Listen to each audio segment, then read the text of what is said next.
बहुत बड़ी खबर सामने आई है कि पाकिस्तान ने अयोध्या में राम मंदिर पर ओआईसी में केस कर दिया है। जी हाँ, आप बिल्कुल सही सुन रहे हैं। पाकिस्तान इस वक्त बहुत सारी नाजुक सूरत-ए-हाल से गुजर रहा है। पाकिस्तान में ऑलरेडी बहुत सारे केसेस चल रहे हैं, लेकिन पाकिस्तान ने इंडिया के ऊपर राम मंदिर के ऊपर केस कर दिया है ओआईसी में। इसी मुद्दे पर 550 साल तक बाबरी मस्जिद और राम मंदिर की लड़ाई लड़ी गई पाकिस्तान और इंडिया के दरमियान, और बाद में जो है इंडियन सुप्रीम कोर्ट ने इंडिया के हक में फैसला सुनाते हुए वहां पर राम मंदिर बनने दिया। और इंडिया के प्राइम मिनिस्टर नरेंद्र मोदी ने कुछ दिन पहले बड़े ही ग्रैंड लेवल पर राम मंदिर का इफ्तिताह किया था।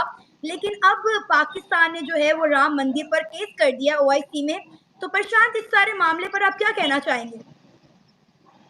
सनम जज जी, मैं तो ये कहना चाहूंगा कि हम उस प्रोग्राम में भी थे राम मंदिर के। मैंने 1 महीना वहां पर कवरेज की है ठीक है। राम मंदिर की। और ओआईसी का जो आप नाम ले रहे हैं, ओआईसी का कोई मतलब नहीं बनता भारत के किसी भी मुद्दे को सुलझाने का या सिमटाने। सही। कारण यह है कि आप कह रहे हैं 550 साल से युद्ध चल रहा है बाबरी मस्जिद को लेकर के, लेकिन आप देखिए रामायण कितने साल पुरानी है। रामायण कितने साल पुरानी है, और उस रामायण में इस अयोध्या के 57 मुस्लिम देश,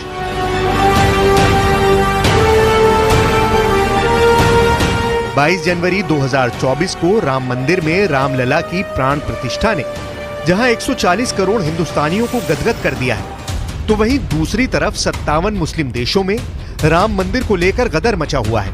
हद तो तब हो गई जब ओआईसी यानी 57 मुस्लिम देशों के संगठन ऑर्गेनाइजेशन ऑफ इस्लामिक कॉरपोरेशन ने अयोध्या में राम मंदिर निर्माण पर आपत्ति जाहिर करते हुए कहा कि पहले बाबरी मस्जिद खड़ी थी। भारतीय शहर अयोध्या में जिस जगह पर पहले बाबरी मस्जिद ढाई गई थी, वहीं राम मंदिर का निर्माण और इसकी प्राण प्रतिष्ठा गंभीर चिंता का विषय है।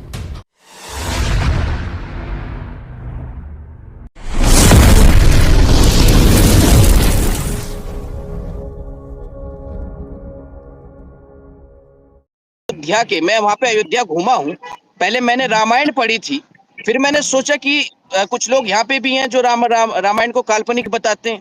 लेकिन जब मैं वहां पर घूमा और मैंने देखा कि जिस जिस तरीके से रामायण में बताया गया है वो चीजें वहां पर देखने को मिली, और उसी तरीके से मैं वहां पर घूमा।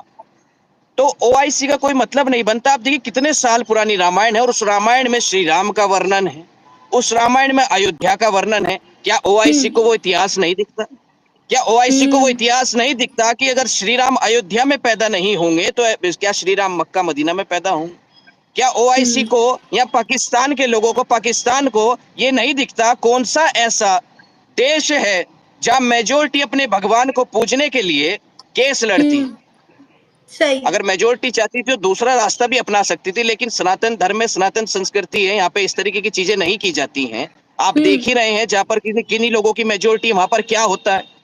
आए दिन हम जो वीडियोस देखते हैं पाकिस्तान की, वहां पे मंदिरों के साथ क्या हो रहा है, क्या ओआईसी को वो नहीं दिखता? अयोध्या में राम मंदिर निर्माण पर आपत्ति जाहिर करते हुए कहा कि पहले बाबरी मस्जिद खड़ी थी। भारतीय शहर अयोध्या में जिस जगह पर पहले बाबरी मस्जिद ढाई गई थी, वहीं राम मंदिर का निर्माण और इसकी प्राण प्रतिष्ठा गंभीर चिंता का विषय है। ओआईसी इन कदमों की निंदा करता है जिनका लक्ष्य बाबरी मस्जिद जैसे महत्वपूर्ण इस्लामिक स्थलों को मिटाना है। बाबरी मस्जिद उसी स्थान पर 5 सदी तक खड़ी थी। ओआईसी को बाबर से प्यार, राम मंदिर से नफरत। अयोध्या में भव्य राम मंदिर निर्माण और रामलला की प्राण प्रतिष्ठा से एक दो नहीं बल्कि पूरे 57 मुस्लिम देशों को मिर्ची लगी है। इससे पहले पाकिस्तान ने भी प्राण प्रतिष्ठा समारोह पर सवाल उठाए थे और कहा था कि यह भारत के लोकतंत्र पर धब्बे की तरह बनेगा। ओआईसी ने राम मंदिर का विरोध करके एक बार फिर यह साबित कर दिया है कि ओआईसी भारत के धार्मिक और संवेदनशील मुद्दों पर बयान देकर खुद को मुस्लिमों का मसीहा साबित करना चाहता है। इससे पहले 57 मुस्लिम देशों के संगठन ओआईसी ने जम्मू कश्मीर से 370 हटाने की निंदा की थी और इसे भारत का एक तरफा फैसला बताया था। क्या पाकिस्तान के लोगों को वो नहीं दिखता? अगर मैं आपको ऐसी वीडियो दिखा सकता हूं जहां पे जो मुस्लिम समाज के लोग हैं, भारत के रहने वाले, जो संविधान को मानते हैं, और इसमें कह रहे हैं आप, बार बार मैं लोगों से बातचीत करता हूं कि मोदी जी ने राम मंदिर बनवा दिया, मोदी जी ने राम मंदिर बनवा दिया। राम मंदिर, लोग ये कहते हैं राम मंदिर मोदी जी ने नहीं बनवाया, मोदी जी ने तो उद्घाटन किया है। चलता है कोर्ट से, चलता है राम मंदिर कोर्ट के फैसले से बना है। ज्ञानवापी का मुद्दा कोर्ट में चल रहा है, जो फैसला आएगा वो यहाँ माननीय होगा भारत के अंदर, वो चाहे इस्लाम धर्म से हो, चाहे वो सनातन धर्म से हो, चाहे सिख धर्म से हो, क्योंकि ये देश संविधान से चलता है, ये देश कानून से चलता है, ये देश किसी मेजोरिटी या शरिया कानून से नहीं चलता है देश। पाकिस्तान से, बल्कि इस रीजन में जितनी भी कंट्रीज हैं उनसे हमें भारत बहुत आगे जाता हुआ दिखाई दे रहा है। अब 2027 तक का टाइम दिया गया है कि जी 3rd लार्जेस्ट इकोनॉमी जो है वो भारत बन जाएगा। यानी भारत वाले एक्सपोर्ट भी कर रहे हैं, चीजें बना भी रहे हैं, बिजनेस भी कर रहे हैं, दूसरी कंट्रीज से लोग आके पैसा इन्वेस्ट भी कर रहे हैं, चाहे वो कश्मीर हो या भारत के बाकी इलाके हो। आप देख सकते हैं कि बाकी एरियाज में भी कहीं ना कहीं से कभी गल्फ कंट्री के और कभी कहीं के लोग आते हैं और इन्वेस्टमेंट करते हैं। उसकी एक बहुत बड़ी वजह यह है कि सिक्योरिटी है, उनको मालूम है कि अगर ये पैसा हम यहाँ लगाएंगे तो हमारा पैसा हमें वापस मिल जाएगा और उसके साथ साथ हमें प्रॉफिट भी होगा।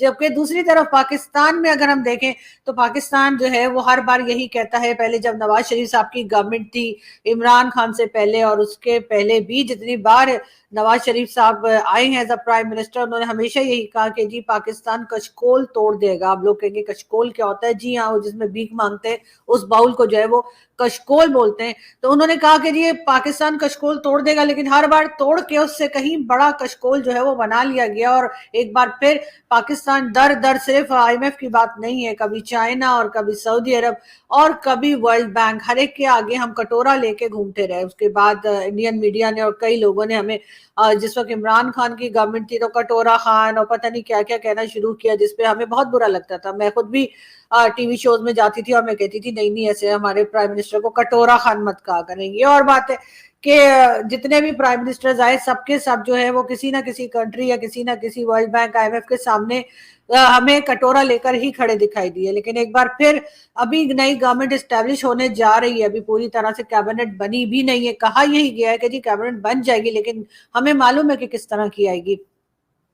वही 70 से 80 लोग लाके शहबाज शरीफ और आसिफ अली जरदारी साहब अपनी मर्जी के लोग लाएंगे, अपने जितने पॉलिटिकल वर्कर्स हैं या पॉलिटिकल पार्टी के जो लोग उनके हैं, जाहिर जो पैसे वाले उनके साथ जिन्होंने इलेक्शंस लड़े हैं या जो उनको फंड करते हैं, उनको लाया जाएगा। उनको कोई ना कोई सीट दी जाएगी, हर कोई मिनिस्ट्री मांगेगा उसको वो दिया जाएगा। शहबाज शरीफ का भी हमेशा से यही रिकॉर्ड रहा है। नवाज शरीफ भी कहते थे कि जी अपने पूरे खानदान को जो है पार्लियामेंट में पहुंचा दिया था उन्होंने, और अभी एक बार फिर हम वही कुछ होता हुआ देखेंगे। लेकिन बात यहाँ खत्म नहीं होगी। उसके बाद जी इनको बड़ी बड़ी गाड़ियां लॉट की जाएंगी, फिर गाड़ियां खरीदी जाएंगी दोबारा, जो इमरान खान ने बेची थी। लेकिन इमरान खान ने गाड़ियां बेचकर, जब इमरान खान आए थे उन्होंने कहा नहीं मैं भैंसे बेच दूंगा, मैं गाड़ियां बेच दूंगा, जी हम बड़ी सादा जिंदगी गुजारेंगे, प्राइम मिनिस्टर हाउस को जी हम यूनिवर्सिटी बना देंगे। लेकिन ऐसा कुछ भी नहीं हुआ, ना तो प्राइम मिनिस्टर हाउस को यूनिवर्सिटी बनाया गया, ना ही कोई खास काम हुआ। इमरान खान ने जरूर भैंसे से बेची और उसके बाद गाड़ियां बेची, और वो गाड़ियां बेच के उससे कहीं ज्यादा तादाद में कहीं ज्यादा महंगी गाड़ियां दोबारा खरीद ली गई। हमारे इस वक्त भी जो cabinet. Thank you for watching. Please subscribe, like and share and press the bell icon.